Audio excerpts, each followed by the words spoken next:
Quando nós vemos diante de Deus, é para fazer com que a nossa vida tenha a graça de viver em Deus e de ser alimentado por Ele, né? Por isso, as coisas de Deus não se perdem, nada se perde em nós. Elas ficam aqui. Deus derrama graça todos os dias na nossa vida. É importante que eu esteja com os olhos atentos. Se aquelas pessoas não tivessem ali, sentados, olhando para Jesus, não ia ver a graça. Porque como é que eles iam saber que Jesus tinha multiplicado os pães, se ele não estivesse vendo a graça acontecer? Como que eles iam dizer que foram alimentados por 5 pães e 2 peixes, se eles não vissem a graça ali acontecendo? Então, quanto mais meus olhos estão fitos em Deus, mais eu vou vendo as graças de Deus acontecer na minha vida. Porque à medida que eu vou afastando de Deus, eu vou me tornando os meus olhos obscuros. Começo a enxergar só o que está dentro de mim. Só as minhas fraquezas. Ou ver as fraquezas dos outros, as misérias dos outros, os defeitos dos outros. Quando os meus olhos começam a ver muitos defeitos dos outros, eu começo a criticar, falar mal, ficar revoltado, é o sinal que meu coração, a minha vida está longe de Deus. Quanto mais próximo de Deus eu estou, mais eu vejo as bênçãos, mais eu vejo os milagres, mais eu vejo as graças. Então, Jesus diz que os olhos, aonde estão meus olhos, está meu coração. Se meus olhos estão nas trevas, eu só vou ver trevas. Então, quando você começar a observar que você está vendo muitas trevas, significa que seu coração está longe de Deus. Quanto mais o meu coração está perto de Deus, eu começo a ver a luz. Começo a iluminar meu coração e começo a ter sabedoria para resolver as situações. Eu me deixo iluminar e aí eu começo a enxergar as oportunidades que Deus me oferece. Então, quando as coisas estão ruins, é hora da gente sentar no lugar.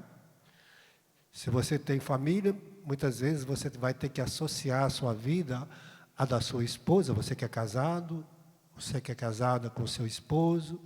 Muitas vezes, se as coisas estão difíceis, está faltando dinheiro, está faltando emprego, está faltando, a saúde está abalada, todo mundo está meio em confusão, é hora de sentar para rezar.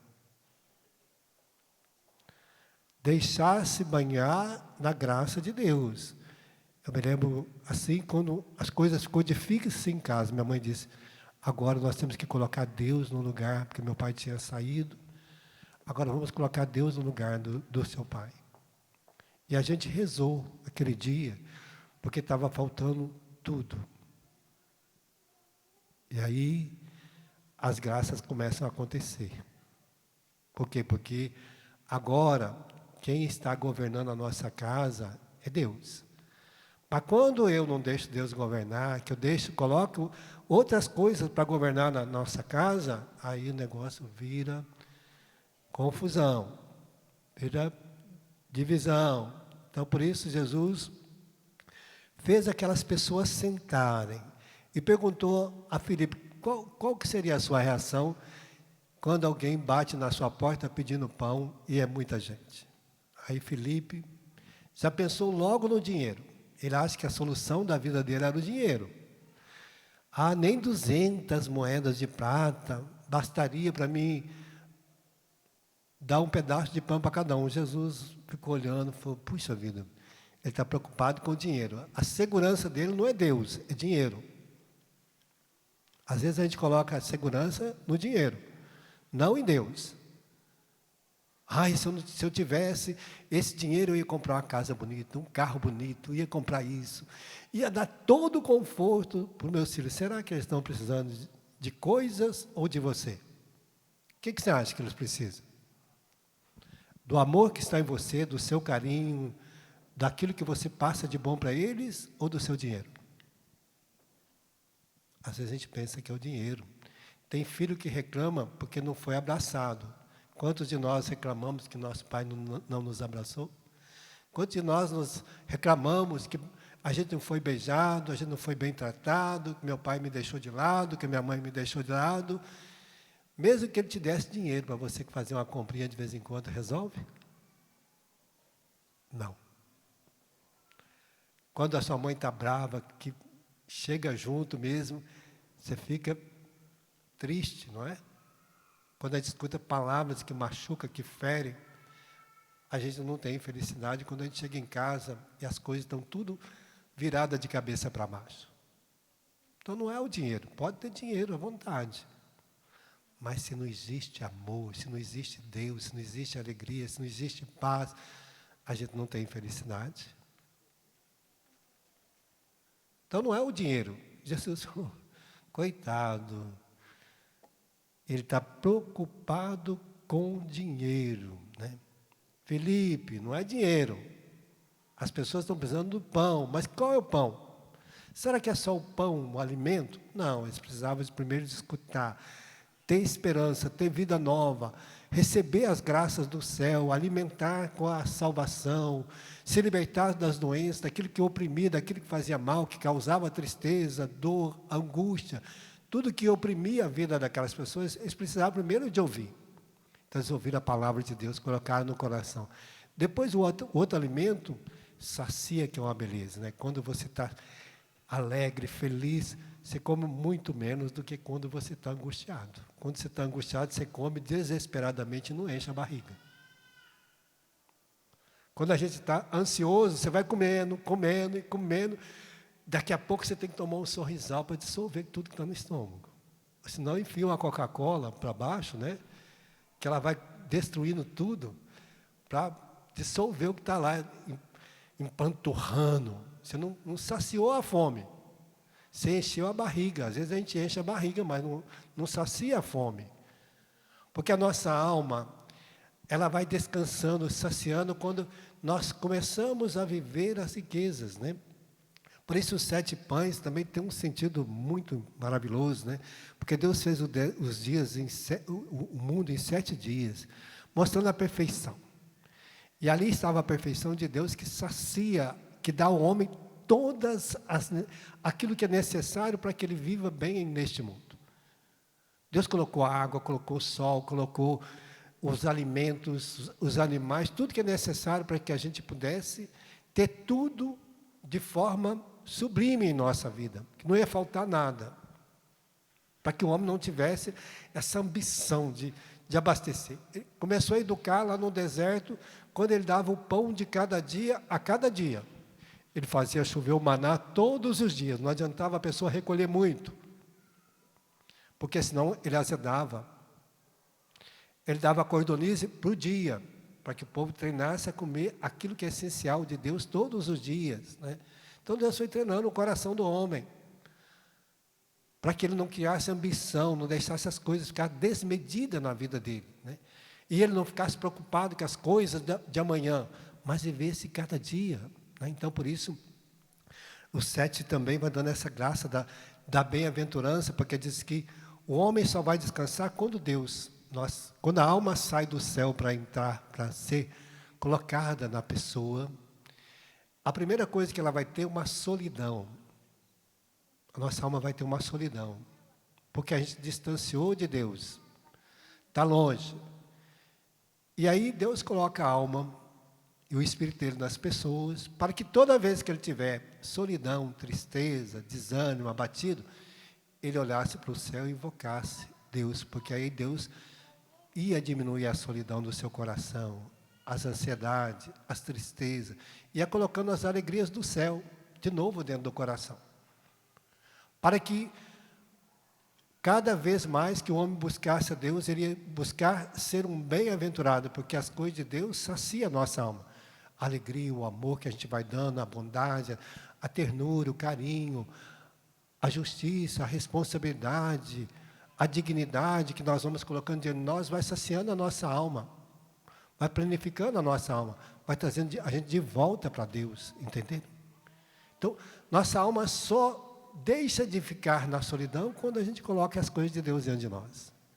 Quando a gente afasta de Deus, entra a tristeza, as depressões, as angústias, os medos, os pânicos, entra todas as coisas que vai nos atormentar.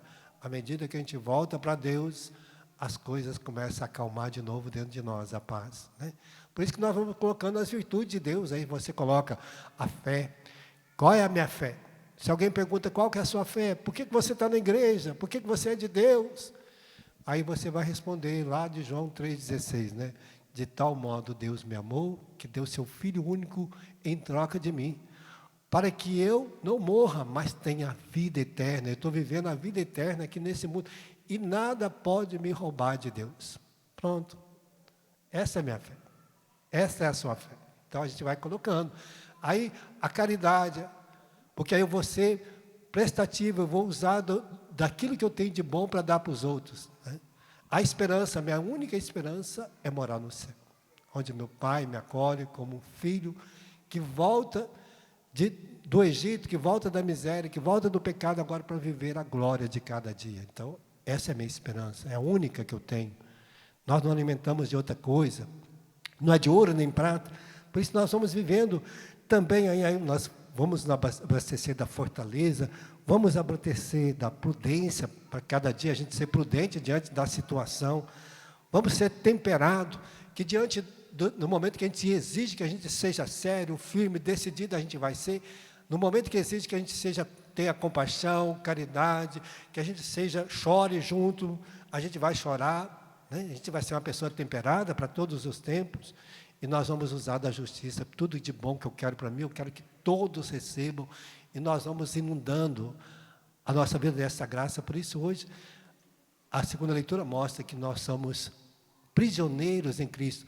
Por isso que cada dia mais eu ando com a mão dada com Cristo, cada dia mais eu vivo em Cristo, porque Ele me redimiu, e eu não posso perder a minha redenção. Então eu me ligo a Cristo, me torno com Ele, alimentando da palavra do corpo dele, Ele mora comigo, eu torno um com Ele para viver neste mundo, para viver a minha salvação. Por isso está aqui, viver de acordo com a vocação que Deus te deu, diz a segunda leitura. Seja casado, seja solteiro, seja sacerdote, seja músico, seja o que você vai fazer, a bênção que você tem é a mesma que eu tenho. A bênção que eu tenho é do mesma do bispo. A do bispo é a mesma do papa. Não tem bênção diferente? Deus te abençoa do mesmo jeito que você me abençoa. Não pensa que eu sou mais abençoado do que você. A bênção que você tem é a mesma minha. O serviço que eu presto é o outro, mas a mesma bênção que você recebe é a minha. Deus não dá uma bênção diferente para ninguém, nem para Nossa Senhora, nem para os apóstolos, nem para os discípulos, para ninguém. Deus não deu bênção diferente para ninguém. É a mesma bênção para todos. Então nós somos abençoados. E aí está dizendo, como que eu vou viver isso? Faça com toda a humildade e mansidão as coisas na sua vida. E aí você vai vivendo.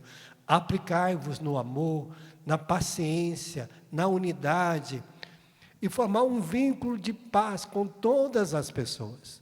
Eu não tenho nada com os outros, eu vou distribuir a paz. Se o outro não é, a paz que está em mim vai passar para ele. Então nós vamos fazendo isso. O vínculo do amor, nós vamos nos unir uns aos outros.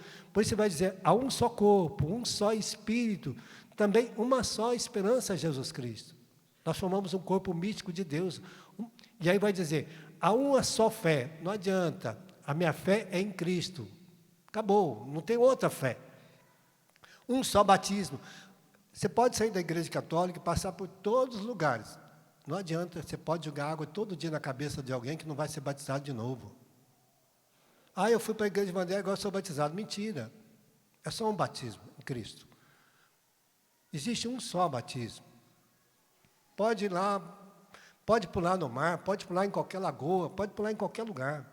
Não vai batizar de novo. Aquilo que já foi batizado, você não tem como você fazer as coisas de Deus de novo. As coisas de Deus é única e perfeita em todos nós. Então não adianta as pessoas mudar de igreja e querer batizar de novo. É um só batismo. Um só Deus, um Pai de todos que reina sobre todos, por meio que todos permaneçam com Ele. Todos, um só batismo. Então, nós temos que viver esta graça de cada dia. E aí nós vamos fazer como Eliseu. Nós vamos multiplicar o pão de Deus aonde a gente passa. Nós somos portadores do pão de Deus, levando essas graças todas às pessoas. O pão do céu é assim. Amém? Põe a mão no seu coração. Vamos pedir esta graça hoje para nós. Deus nos trouxe aqui para abastecer com este pão do céu, com as virtudes do céu, com a bem-aventurança, para que assim nós sejamos revestidos hoje de todos esses dons do Espírito Santo, de todas essas graças, para que, alimentados hoje, que Ele possa curar as nossas enfermidades, nossas doenças, nossas tristezas, revestirmos deste amor fraterno, revestirmos de toda a vocação de mansidão, de humildade, suportando com paciência no amor as coisas que vêm até nós, que nós sejamos um só corpo, um só batismo, uma só fé, uma só esperança, que Deus reabasteça hoje o nosso coração, a nossa vida, com essas virtudes do céu. Nós te bendizemos, Senhor, te glorificamos, por essas graças que hoje o Senhor vai derramar sobre nós, nos reacender no nosso coração esta chama do teu amor, que assim como o Senhor alimentou esses 5.000 homens, o Senhor está nos alimentando agora aqui, no santuário do Pai das Misericórdias, com este pão descido do céu, com estas graças, para que assim também nós saímos daqui e espalhamos, multiplicamos na vida dos outros a riqueza que o Senhor nos dá no dia de hoje.